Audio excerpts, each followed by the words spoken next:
साथ हमारे वो भाई बहन जो कोविड की इस महामारी में हमें असीम वेदना दे के छोड़ के चले गए, उनकी स्मृति में भी वृक्षारोपण किया जा रहा है। और मुझे लगता है कि इससे बड़ी श्रद्धांजलि आज के दौर में कोई हो नहीं सकती। अंत में मैं केवल इतना ही कहना चाहूंगा कि जो संकल्प लिया था डॉक्टर श्यामा प्रसाद मुखर्जी ने, और जिस संकल्प लेकर भारतीय जनसंघ की स्थापना हुई थी, आज वो भारतीय जनता पार्टी की सरकार देश में पूरा कर रही है। विस्तार में जाने की जरूरत नहीं है,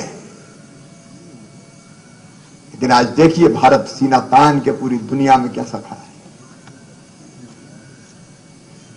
एक शक्तिशाली राष्ट्र के रूप में, कई मामलों में दुनिया के मार्गदर्शक के रूप में माननीय प्रधानमंत्री जी के नेतृत्व में और संगठन माननीय नड्डा जी के नेतृत्व में लगातार आगे बढ़ रहा है। सेवा ही संगठन एक चमत्कारी कार्यक्रम था संकट के इन दिनों में। मध्य प्रदेश में भी भारतीय जनता पार्टी ने, हमारे कार्यकर्ताओं ने अद्भुत काम किया। वैक्सीनेशन में भी जो काम हुआ है, मैं आप सबका, प्रदेशवासियों का आभार व्यक्त करता हूं, संगठन का भी आभार व्यक्त करता हूं। सोचा था 10 लाख हुए 16,95,556 और होते तो पता नहीं कितने लग जाते। डोज ही खत्म हो गए, क्या करें। लगाने वाले थक गए, लगवाने वालों की कमी नहीं आई।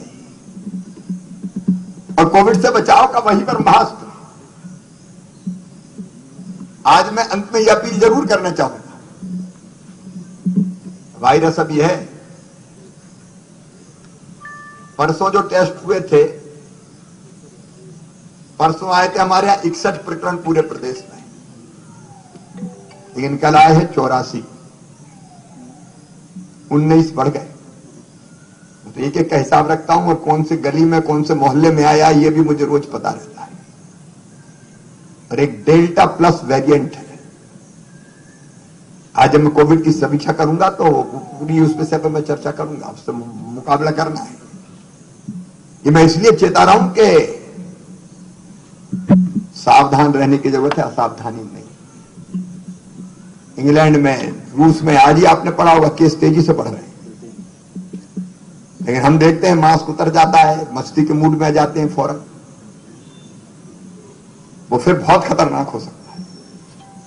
इसलिए दोनों चीजें, कोविड एप्रोप्रिएट बिहेवियर, कोरोना संक्रमण को रोकने के अनुकूल व्यवहार और वैक्सीनेशन, टीकाकरण, ये दोनों उपाय हैं। समाज के प्रबुद्ध नागरिकगण इस मामले में नेतृत्व करें, सावधान भी करें। सरकार तो करेगी, समाज की भी ड्यूटी है।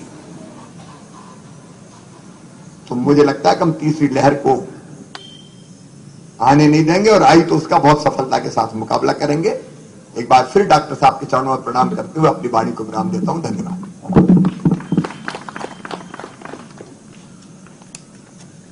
डॉक्टर श्यामा प्रसाद मुखर्जी जी के बलिदान दिवस पर माननीय मुख्यमंत्री जी ने हम सभी को वृक्षारोपण के महापर्व पर सजग भी किया है और आगाह भी किया है। हम लोग सावधानी बरतेंगे तो सुरक्षा का हमारा दायरा धीरे धीरे बढ़ता जाएगा और एक समय के बाद हम एक सुरक्षित स्थिति में आ जाएंगे। और मैं बहुत ही सम्मान के साथ भारतीय जनता पार्टी के राष्ट्रीय पदाधिकारी, पूरे देश के कार्यकर्ताओं को मार्गदर्शन करने वाले आदरणीय शिव प्रकाश जी से आग्रह है कि वो पधारें और हम सभी कार्यकर्ताओं का मार्गदर्शन करने की कृपा करें।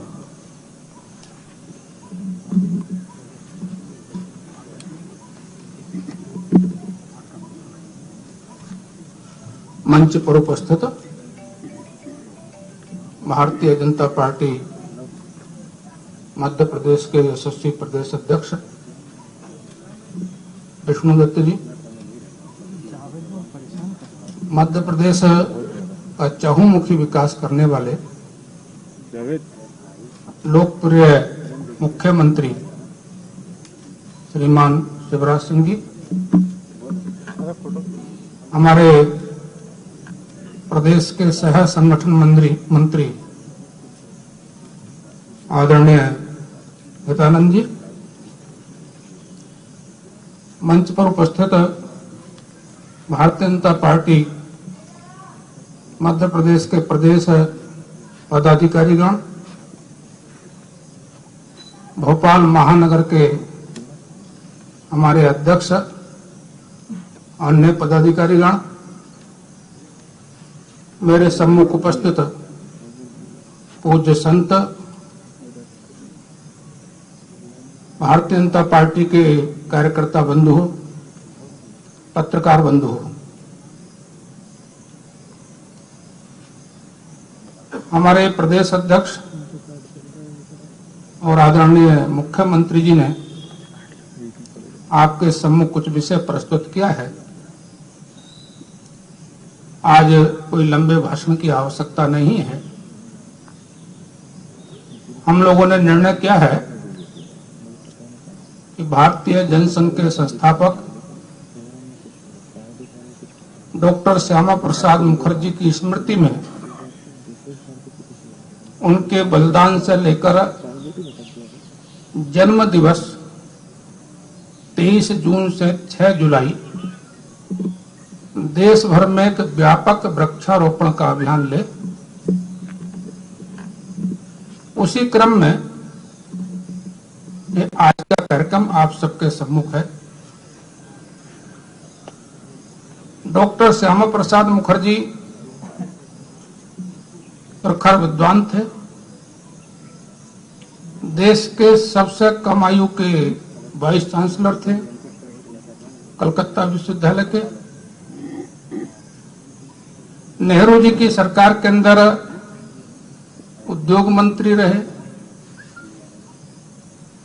आज का जो औद्योगिक विकास का ढांचा है उसके प्रारंभकर्ता डॉक्टर श्यामा प्रसाद मुखर्जी थे। देश की एकात्मता के लिए स्वतंत्रता के बाद सबसे पहला बलिदान देने वाले बलिदानी महापुरुष थे। इस बात को आदरणीय मुख्यमंत्री जी ने आपके बीच में रखा है। एक और घटनाक्रम की जानकारी मैं आपको देना चाहता हूं जो सामान्यतः कम चर्चा में है। ये जो पश्चिम बंगाल है और आज का बांग्लादेश है,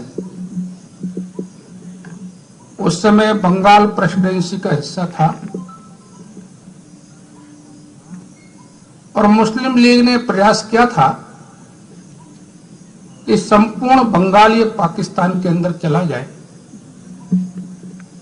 इसलिए मोहम्मद अली जिन्ना ने कहा था कि कलकत्ता के बिना पाकिस्तान अधूरा है। मुस्लिम लीग के मुख्यमंत्री डॉक्टर सुहरावर्दी, वो बंगाल के मुख्यमंत्री थे उस समय पर, और उन्होंने एक योजनाबद्ध तरीके से बंगाल कैसे पाकिस्तान के अंदर जाए इसका प्रयास किया था। 16 अगस्त 1946, 16 अगस्त 1946 ताकत के बल पर हम देश का विभाजन कर लेंगे, इसके लिए मुस्लिम लीग ने कार्यक्रम दिया था जिसका नाम था डायरेक्ट एक्शन। इतिहास में घटना उल्लेख है। कलकत्ता के अंदर पाकिस्तान में बंगाल जाने के लिए धमकी के साथ उसका एक्शन हुआ था और एक ही दिन में 10,000 लोगों की हत्या हुई थी। उसको बोलते इतिहास में ग्रेट किलिंग ऑफ कलकत्ता। ऐसे समय में एक महापुरुष जो समाज की रक्षा के लिए खड़ा था, उस महापुरुष का नाम था डॉक्टर श्यामा प्रसाद मुखर्जी। संत यहां पर बैठे हैं। हमारे देश के अंदर संतों की महान मालिका में एक संत हुए जिनका नाम है स्वामी प्रणवानंद। भारत सेवा आश्रम संघ नाम से आज भी देश भर के अंदर कुछ आश्रम, कुछ संगठन उनका चलता है, वो उसके संस्थापक थे। अपने अंतिम समय में उन्होंने डॉक्टर श्यामा प्रसाद मुखर्जी को बुलाकर कहा था कि अब समाज की रक्षा की जिम्मेदारी आपके ऊपर है, और उनके गले में एक माला डाली थी। और इसलिए प्रणवानंद जी के संकल्प को पूर्ण करने के लिए वो खड़े थे। और जब ये बात श्यामा प्रसाद मुखर्जी को ध्यान में आई कि बंगाल बचना संभव नहीं है, तो उन्होंने गांधी जी, उन्होंने अंग्रेज गवर्नर, सबके साथ बात करते हुए और एक प्रपोजल रखा था कि बंगाल का विभाजन कर दीजिए। आज जो पश्चिम बंगाल और कलकत्ता भारत के साथ है, ये डॉक्टर श्यामा प्रसाद मुखर्जी के कारण से है, नहीं तो बंगाल का ये पार्ट भी देश के साथ नहीं होता। उनका देश की अखंडता के लिए कश्मीर से भी पहले बंगाल हमारे साथ है,